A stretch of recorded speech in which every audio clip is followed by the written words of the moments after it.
Welcome all. Today we will see about decomposition reaction. In decomposition reaction, it is a chemical reaction. It is one of the type of the chemical reaction in which a single substance decomposes or split into two or more substances. Decomposition reaction can take place in presence of heat, light, or in presence of electricity.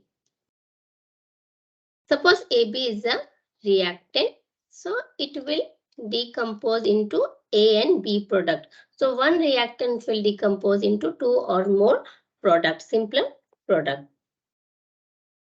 Let's take example of decomposition of ferrous sulfate crystals.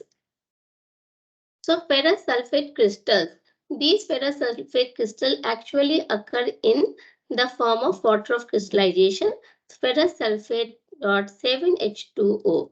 So this 7H2O is known as water of crystallization, and this water of crystallization is a fixed amount of water molecule associated with the ferrous sulfate compound. So this is green in color, green color. So when we will heat ferrous sulfate, first it will lose the water molecule and it will turn into anhydrous ferrous sulfate. This anhydrous ferrous sulfate is white in color. On heating, it will decompose into ferric oxide Fe2O3 and which is which is brown in color, and we will get sulfur dioxide gas, and this sulfur dioxide gas we will get the order of this sulfur dioxide gas is like that of the burning of sulfur. How when we burn a sulfur, how we will get that order? The same order we will get the sulfur dioxide gas and sulfur trioxide gas. So this sulfur dioxide gas, this has a very characteristic smell, unique smell or unique odor like burning of the sulfur.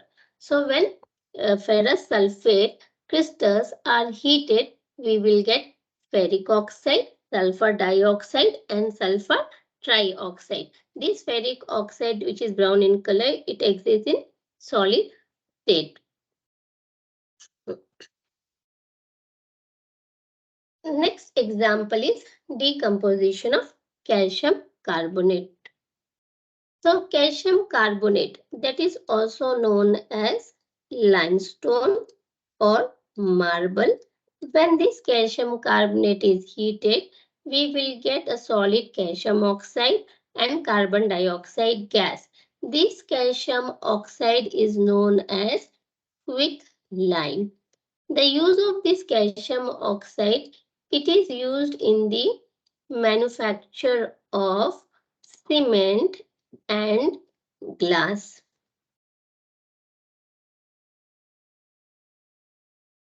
Since both the reactions occur in presence of heat, that is why these reactions are known as thermal decomposition reaction. Another example of thermal decomposition reaction is decomposition of lead nitrate. So when lead nitrate is heated, it will decompose into lead oxide, nitrogen dioxide and oxygen gas. So this lead nitrate is a colorless compound. This lead nitrate is a colorless compound. On heating, we will get first a reddish brown color and when it is hot, and it will change into yellow solid when it is cold. So this is of lead monoxide, and we will get a brown fumes of nitrogen dioxide gas, and oxygen gas is also evolved during this reaction. So how to detect this oxygen gas? So when we are performing this experiment in the laboratory, so if we are performing in the test tube, we are adding lead nitrate and we are heating that, then we will get a yellow solid that is of lead oxide. A brown color fumes we get that is of nitrogen dioxide, and this oxygen gas we detect by if we bring a glowing splinter near the mouth of the test tube, then it will catch fire and starts burning again. So this shows that oxygen gases evolved during the reaction. This decomposition occurs in presence of heat. That is why it is also known as thermal decomposition reaction.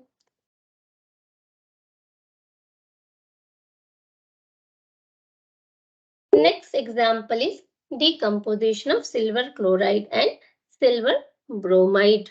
So when silver chloride is exposed to sunlight, then the white color of the silver chloride will change into gray color due to the formation of silver metal and chlorine gas is evolved.